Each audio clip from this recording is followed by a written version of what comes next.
Yes, good evening, bonsoir, inshuti bakunze ba RT Sport, ikaze nanone mu rw'amakuru y'imikino yo ku mugabane burayi. Les amis, ndabakunda cyane iyo tugiye kuzamukana na update no muri transfer biba biri so special. Hanyuma tuzamukana n'aya makuru menshi cyane azamuka muri aya masaha, muri iminota transfer ni nyinshi. Dere mu cyamakuru The Telegraph iratubwira ko equipe ya Chelsea the Blues ngishobora gutungurana muri summer ya 2026 ikaba yakwinjizamo Kops na Adam Wharton. Abo bose n'abakinnyi profile zabo equipe ya Chelsea ngo they are under consideration, n'abakinnyi equipe ya the Blues iri gutekerezaho, both Kops and Adam Wharton. Hanyuma the Blues amakuru akavuga ko badashaka ko Moises Caicedo aba overloaded, cyangwa se uri gukina imikino myinshi, bagomba kubona umusimbura we cyangwa se wajya muruhutsa we na Enzo Jeremy Fernandez. Hanyuma aka kanya amakuru akavuga ko abakinnyi babiri wo bita Kops na Adam Wharton ari abakinnyi equipe ya the Blues iri gutekerezaho. Gusa ngo iyi midfield reinforcement kongera imbaraga muri median muri equipe ya Chelsea nubwo bishobora kuza kuba major focus muri long term plan bafite, ariko banatekereza muri defense equipe mutoza Enzo Maresca. Ni inkuru ya The Telegraph. Ubwo rero Western cyazamuka cyose gishyashya kuri equipe the Blues wagisanga hano kuri RT Sport. Hanyuma tuvuye muri The Telegraph tujye muri Team Talk baratubwira bati a shock return to Chelsea is possible for Thiago Silva. Shock return ya Thiago Silva muri equipe ya Chelsea birashoboka cyane. Hanyuma murabizi ko Thiago Silva ku myaka 41 yamaze kubatandukana na equipe ya Fluminense, ni equipe rwose yakiniye. Hanyuma Thiago Silva ngakaba atekereza ko yagaruka ku mugabane burayi muri Europe, ndetse ngabiri maraviza cyane World Cup ya 2026, ngashaka ngo kuba yahamagarwa n'umutoza Carlo Ancelotti. Niyo mpamvu uyu munsi amakuru avuga ko binatewe n'uko umuryango we wibera London, ngo kuba yagaruka muri capital y'Ubwongereza ngo ni priority, ngo ni kinari gutekerezaho cyane Thiago Silva. Hanyuma equipe ya Chelsea the Blues amakuru hari nuko ngashobora ngo kuba yayigarukamo, ngo bishobora ngo kuba byatungurana no zina nabona hari aba legend batandukanye ba the Blues bavuga bati defense ya Chelsea ikeneye umuntu nka Thiago Silva. Yego ntiyajya kina buri gihe, ariko nyine experience ye irakenewe cyane Thiago Silva. Hanyuma amakuru akavuga ko hanyuma equipe Crystal Palace, Fulham, West Ham yose ari ama equipe ari kumonitoringa situation ye, nubwo mu gihugu cy'Ufaransa, mu Butaliyani, muri Espagne, Portugal naho ngo ari gutekereza kuri Thiago Silva. Gahita bumva ko kuri uyu munya Brazil nawe ibye ni aferi yo kugenda tugarukaho. Hanyuma The Standard ikatubwira ko umutoza wa Crystal Palace Oliver Glasner ngatekereza ko Magay ngazaguma muri equipe ya Crystal Palace, nubwo ama equipe atandukanye menshi ari kumushaka cyangwa se ari kugenda huzwa nawe. Gusa Oliver Glasner ngafite icyizere cy'uko uyu musore, uyu defender w'umwongereza ngashobora ngo kuba yaguma muri Crystal Palace. Mwibutse Liverpool, Bayern Munich, Real Madrid, PSG na equipe yose ari guzwa cyane na Magay. Ubwo rero deal ye transfer nayo niyo kugenda tugarukaho umunsi ku munsi hano kuri RT Sport, by'umwihariko muri January transfer window. Hanyuma les amis, ni utekere no kuri deal nayo izamutse akakanya hano, nayo wamenya Calcio Mercato iratubwira iti Paulo Dybala's future at Roma has been cast in doubt with his deal coming to an end in 2026 and new deal on the table. Donc hazaza ha Paulo Dybala muri equipe ya AS Roma harashidikanywa bitewe nuko current deal yafite izaranyira muri 2026 2026, ndetse nta contract yindi afite ku meza, nta biganiro biri kubaho hagati ya Paulo Dybala na equipe ya AS Roma. Hanyuma uyu munyargentine ngubwire ko ari guhuzwa cyane na equipe ya Boca Juniors, ngashobora ngo kuba yajya kuyikinira Paulo Dybala. Ubwo rero let's wait and see kuri Paulo Dybala ibye nabyo turakunze kugenda tubimonitaringa tubigarukaho cyane ko ni n'umukinnyi unahuzwa n'andi makipe yo ku mugabane Burayi. Hanyuma Ben Jacobs atuzaniye update muri ekipe ya Manchester United ati Saudi Arabia are set to renew their push to sign Bruno Fernandes this summer, a move after the World Cup is being considered as a realistic possibility for Manchester United captain. Ni ukuvuga ngo amakipe yo muri Saudi Arabia muri sama ya 2026 ngazongera gerageza nashyiremo imbaraga nyinshi cyane kuri signing ya Bruno Fernandes. Ben Jacobs akatubwira ko donc bazagerageza kumusinyisha nyuma y'igikombe cy'isi muri kizaba 2026 Captain Bruno Fernandes wa Manchester United. Ugahita wumva ko deal ko yajya muri Saudi Arabia komeje kugenda izamuka cyane, natwe ibishya byose tubiguha hano kuri LC Sports. Ni mu gihe tuvuye gato kuri Bruno tujya muri The Athletic batubwira ko Niklas Füllkrug akakanye mara pushinga ko yajya muri equipe ya AC Milan. Uyu rutayizamu umudage umwe mu bakinnyi gose ashaka kwigira San Siro, hanyuma yamaze kuba bigira clear ko ashaka gutandukana na equipe ya West Ham. Ibiganiro birakomeje, ashaka ko haba loan deal muri January kuri Niklas Füllkrug, akaba yayiva mu equipe ya West Ham the Hammers, cyane ko bitamukundiye muri Premier League. Amwe mu bantu bitakundiye na gato muri champion y'Ubwongereza, kandi expectations zari nyinshi cyane kuri Niklas Füllkrug. Ubwo rero byinshi kuri uyu striker umudage nabyo nahanga kuri LC Sport. Ni mu gihe David Onsten atubwira ko umutoza wa equipe ya Chelsea Enzo Maresca ngo numwe mu bakandida bari imbere cyane mu kwa yasimbura umutoza wa Manchester City Pep Guardiola. Enzo Maresca ni nkuru zamutse yanditswe na David Onsten, akatubwira ko mu magambo yati Manchester City are advancing their contingency work for possible manager change. Guardiola is contracted until June 2027.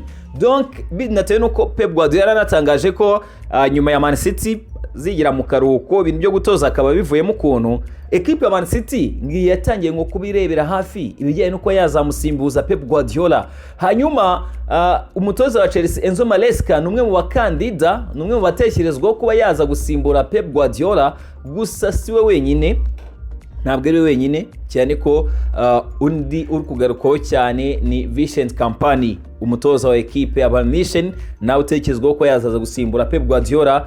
Ubwo rero ugatomva ko ikijyanye na manager change muri equipe ya Man City nayo iribuze kubiri talking point, iribuze kuba ingingo turibuze kugarukaho cyane mu minsi iri imbere hano kuri LC Sport. Hanyuma tunihute cyane tujye muri El Nacional ratubwira iti Franco Mastantuono is waiting up a short-term exit from Real Madrid. Uyu musore Franco Mastantuono ngerimo natekereza ngo kuba yava muri equipe ya Real Madrid wakwinjira neza cyane muri iyi deal, bakakubwira bati in a bid to guarantee his place in Argentina's World Cup squad, the young midfielder is seriously considering a 6-month loan for the second half of the season, where he can secure regular minutes and stay firmly on Lionel Scaloni's ladder. Ngakeneye kuba yabona umwanya mu ikipe y'igihugu Argentine Albi Celeste.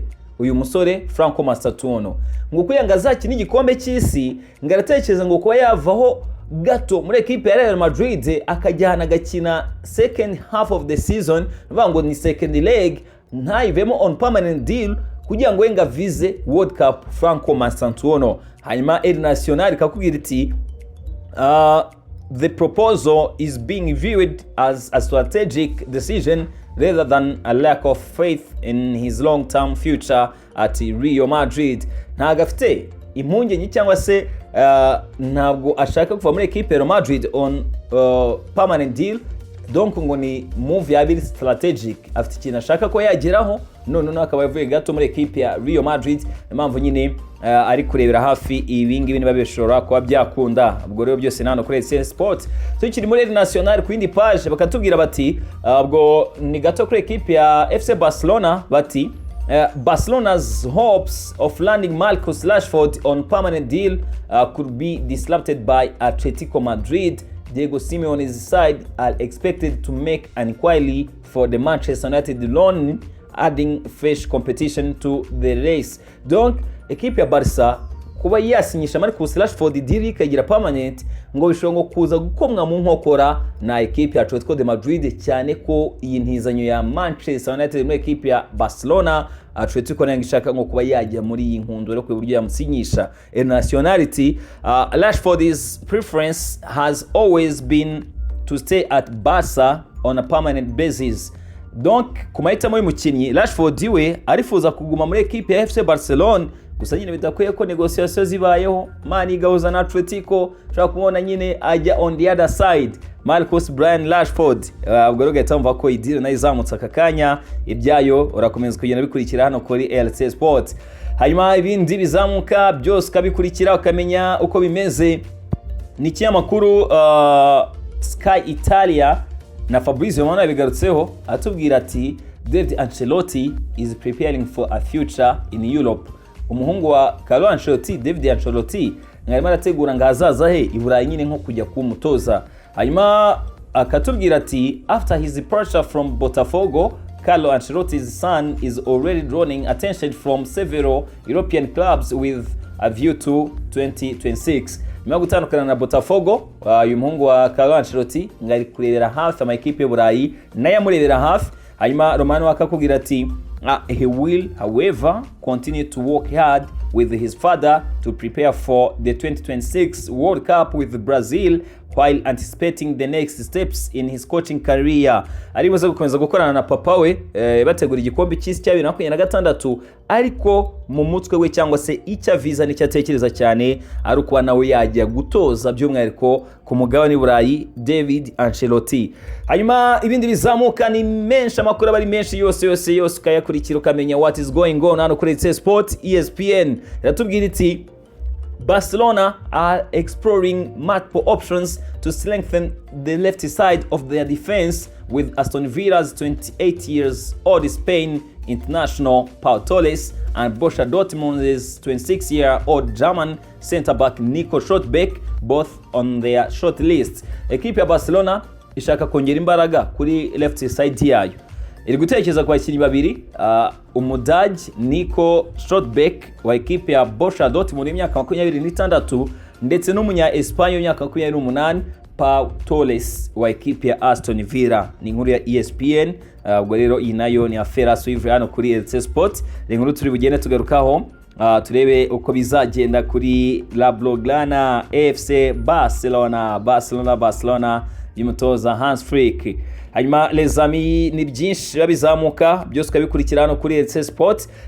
Fabrizio Romano akongera kutubwira ko Manchester United ndetse n'umutoza Ruben Amorim bakomeje gushyiramo imbaraga kugira ngo aremba byashoboka kugira ngo basinyishe Antoine Semenyo in January. Equipe ya Man U is seriously interested kuri uyu munyegana Antoine Semenyo muri January transfer window. Ni mu gihe Calcio Mercato itubwira iti Manchester United and Roma remain a long way apart in negotiations for Joshua Zirkzee with Enzo, with United holding film on the valuation of around £35 million and showing little appetite for a loan deal for the 24-year-old Netherlands forward. Calcio Mercato, Corriere dello Sport baratubwira ko Manchester United ntabwo iri guhuzana AS Roma kuri transfer ya Joshua Zirkzee. Bakora akavuga ko nyine ari umukinnyi uri gutekerezwaho na equipe ya AS Roma, nyuma ko Sporting Director wa Roma yarayije no mu gihugu cy'Ubwongereza kuganira na Man U, gusa £35 z'amapawundi Man U kwifuza Roma ntabwo itari kuzitanga, ndetse Man U ngo nta n'ubushake iri kugaragaza bw'uko loan deal kuba yamutiza nyine yabyemera. Ubwo rero ni inkuru kuri Joshua Zirkzee muri equipe ya AS Roma. Ni mu gihe Bild itubwira iti Barcelona are already pushing to secure Hans Flick's long-term future with plans to extend his contract through to 2028, even though the 60-year-old only agreed a new deal with the Spanish champions until 2027 back in May. Donc yongera amasezerano agera muri 2027 mu kwezi kwa gatanu uyu mutoza Hans Flick, gusa Barca irashaka kugira ngo asinye n'indi contract amasezerano agera muri 2028 ko bita Hans Dieter Flick uyu mutoza ekipe ya FC Barcelona kumwongerera amasezerano. Ibiganiro nyine bikomeje, negociation zikomeje kubaho. Hanyuma ibindi Nico Schiller aratubwira ati Liverpool are looking at Grammy wonder kid winger Gabriel Mek. Liverpool de Kops yamaze kugera muri Grammy ku mwana ukiri muto umuwinga Gabriel Mek. Hanyuma Nico Schiller uyu munyamakuru akatubwira ati the 70-year-old has previously been compared in style to Real Madrid's Vinicius Junior and currently represent Brazil at youth international level. Uyu mwana ku myaka 17 abantu bakomeje kunyira bamugereranya na Vinicius Junior. Hanyuma akanatubwira ati ni umwana ufite impano idasanzwe, ufite talent idasanzwe. Gabriel Mek akaba rero yifuzwa na ekipe ya Liverpool. Nico Schiller akatubwira ati he's known for his ability to play on both fronts with ease. Azwiho nyine ubuhanga budasanzwe bwo gukina ku myanya yose, by'umwihariko muri barutayizamu kuri wing ebyiri right na left, kandi akabikora neza cyane atuje. Gabriel Mek wa Gremio Liverpool ishaka gusinyisha. Ubwo rero iyi transfer ye, iyi deal ye na aferi yo kugarukaho hano kuri LC Sport. Iyi ni inkuru yo gukomeza tugakurikirana ibyayo byose kabisanga hano neza cyane in style. Hanyuma les amis ni byinshi. Iyo mvuga ngo ni byinshi no kumba mbigarukaho tukabizamukanamo neza cyane in style twiganira kuri European Sports. Hanyuma equipe ya Arsenal, ubwo twagize muri Arsenal the Gunners, inkuru irimo trending akakanya barakubwira bati Football London, Arsenal confident of agreeing terms over a new contract for Julian Timber. Sporting director Andrea Berta is pushing ahead with tying down the club's key players. New deals signed.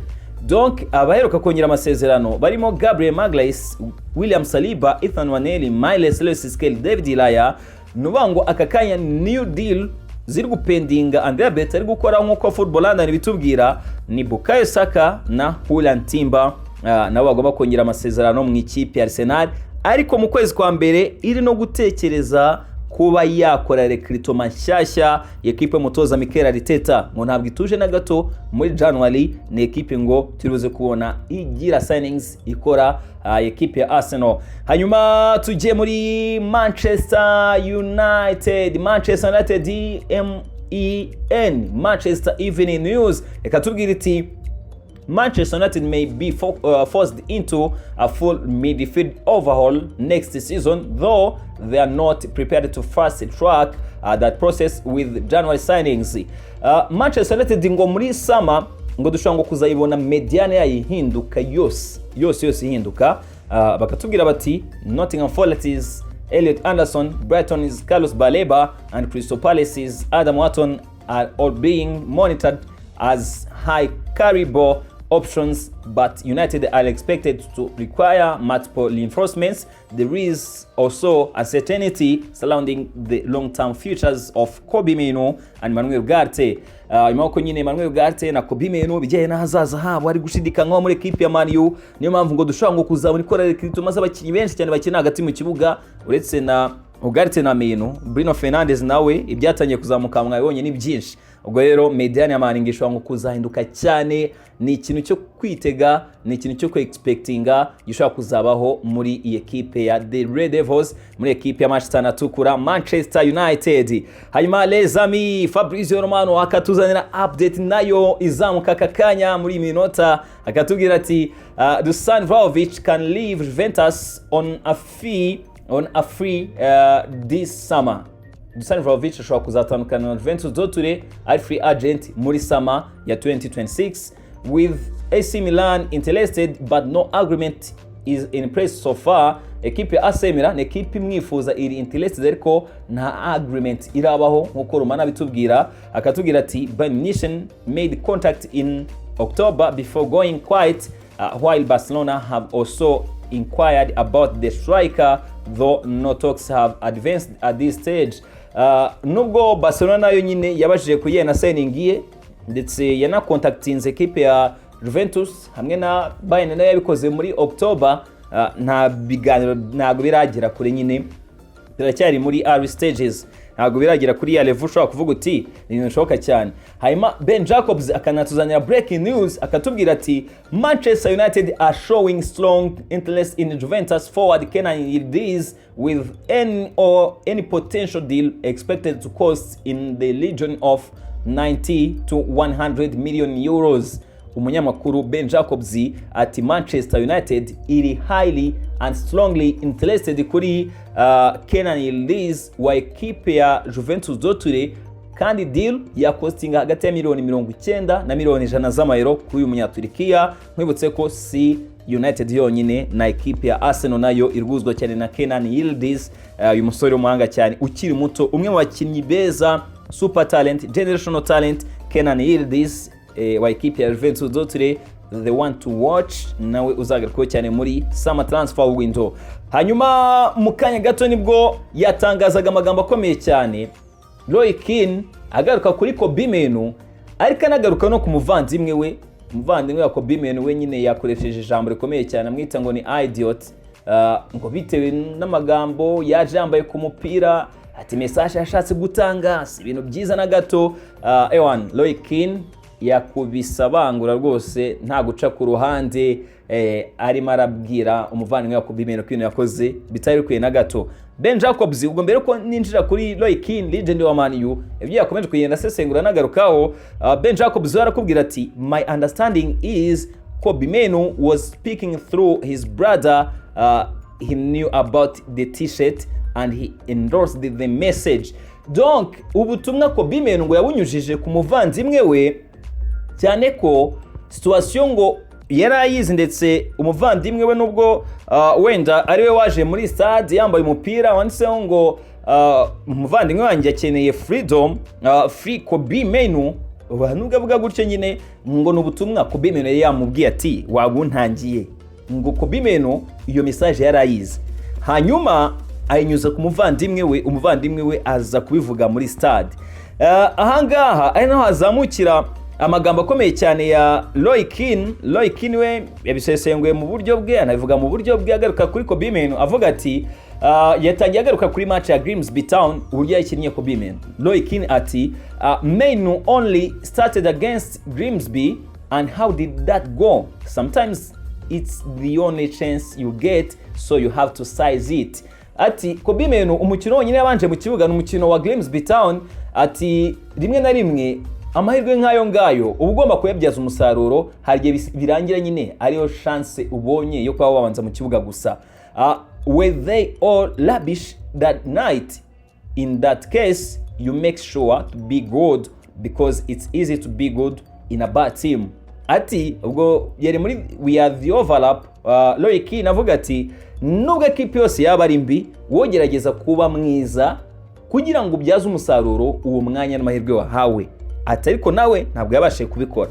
Ageze ku muvandimwe wa Kobe Menu niho yakubisa bangura cyane avuga akoresha amagambo atoroshye na gato.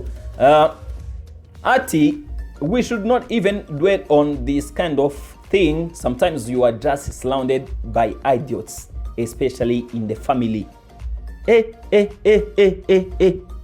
Uwo bita Roy Keane, uyu mupapa ati rimwe na rimwe hari ibintu tutaba tugomba no kugarukaho tukanabyirengagiza, kuko hari rimwe na rimwe mu muryango ngo ubunakikijwe cyangwa se uri n'abantu badafite ikintu babuze kukumarira, ariko nyine nawe yakabije cyane, yakoresheje ijambo riremereye cyane, fata umuntu akamwita idiot. Hanyuma Roy Keane agakomeza atubwira ati he's 20 years old, what's wrong with being patient and learning his trade? Afite imyaka 20, ese ikibazo kiri hehe kuba wagira patience ugategereza ndetse ukanazamura urwego ku mwanya muto ubonye ukabasha kuba wawubyaza umusaruro? Ikibazo cyaba kiri hehe? Agaruka kuri Kobe Menu akavuga ati and even if he doesn't get his chance, we've all had to go through that. Ati nubwo rimwe na rimwe wenda utanabona ayo mahirwe yo kuba wanakina wanakoreshwa, ibyo ngibyo nyine ubinyuramo, twese twabinyuzemo. Sometimes a coach isn't convinced and you have to prove him wrong. Every day is an opportunity to prove yourself. Ati umutoza rimwe na rimwe hari igihe nyine wenda atabana gushaka cyangwa se atakwemera, ariko amahirwe ubonye ukayabyaza umusaruro umwanya muto uhawe ukabasha kuba wawukoramo neza cyane. Anamuha ubutumwa amubwira ati ku myaka ya 20 imikino iracyahari. Man mbibutse iribuze gukurikizaho Aston Villa away yakira Newcastle United ikina na ekipe ya Wolves, yakira ekipe ya Wolves. Avuga ati amahirwe arahari, ndi ngombwa cyane kuba wayakoresha ukayabyaza umusaruro kurenza uko nyine ushobora kuba wagira gute, kurenza uko ushobora kunyuza ubutumwa mu muvandimwe wawe akazana ubutumwa budafite ikintu bumaze n'icyo buri buze kuba bufasha. Umugabo we rwose toroshye na gato bita Loikin, byumvikana ko yakoresheje magambo aremereye cyane. Hanyuma tunigire no ku yandi makuru.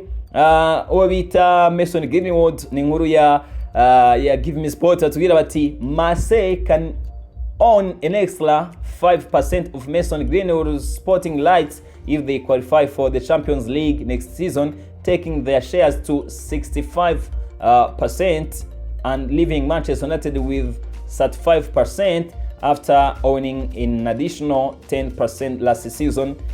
Sporting director Pablo Longoria confirms.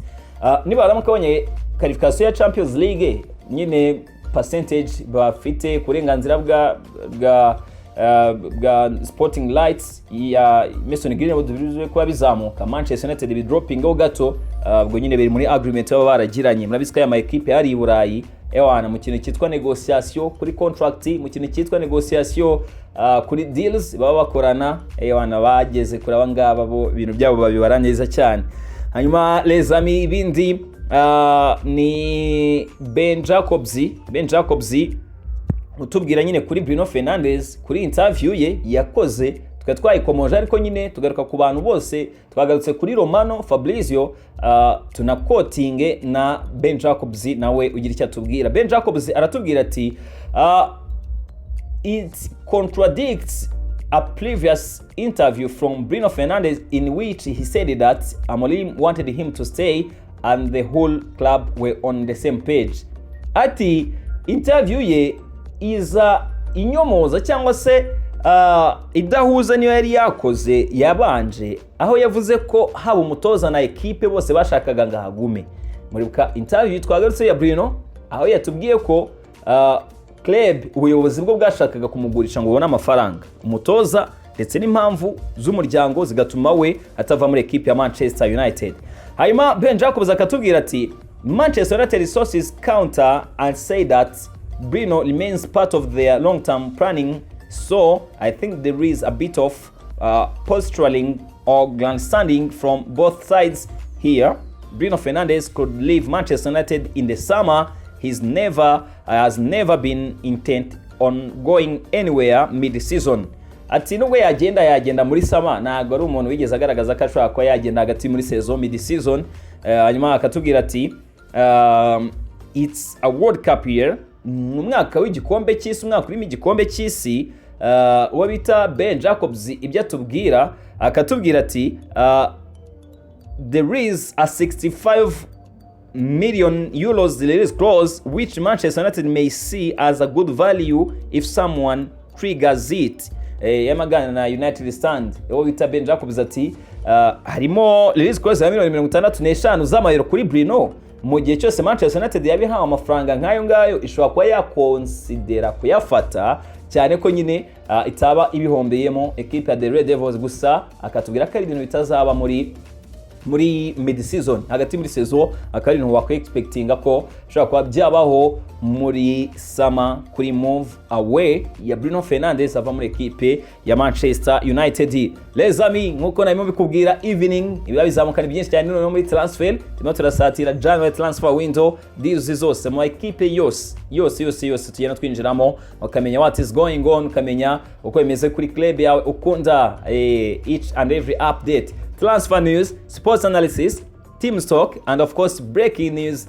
Here we brief sports, do make imikino, European sports news only. Nagushimira cyane wowe wakoze subscribe na utarayikora yukoze kano kanya ukunda byinshi cyane tugenda tugarukaho neza cyane umunsi ku munsi. Nitwe wa mbere mu makuru y'imikino y'Iburayi mu buryo bwacu kandi bwiza burimo details zose, kandi club zose tukazinjiramo, league zose tukazigarukaho, ukamenya what is going on, detail ingingo ku yindi, buri kimwe cyose ukakimenya. ubwo rero ngusaba gukora subscribe niba utarayikora, nkagushimira cyane wowe wayikoze, naduha ibitekerezo, comments zanyu ngenda nzibona, mbashimire cyane, like, shares, ibintu by'ingenzi hano kuri LC Sport kugira ngo dukomeze twizamukanire neza. Nkanagushimira cyane by'umwihariko wowe twakomeje kubana muri 2025, tugomba no gukomeza kwenjoyinga European Sports. Ubwo rero dusubira mu kanya tuninjira no mu yandi club yandi menshi, nanga twema tugarukaho ibindi bizamuka bishyashya byose hano kuri LC Sport. Les amis, stay in touch, stay connected, ndabakunda cyane.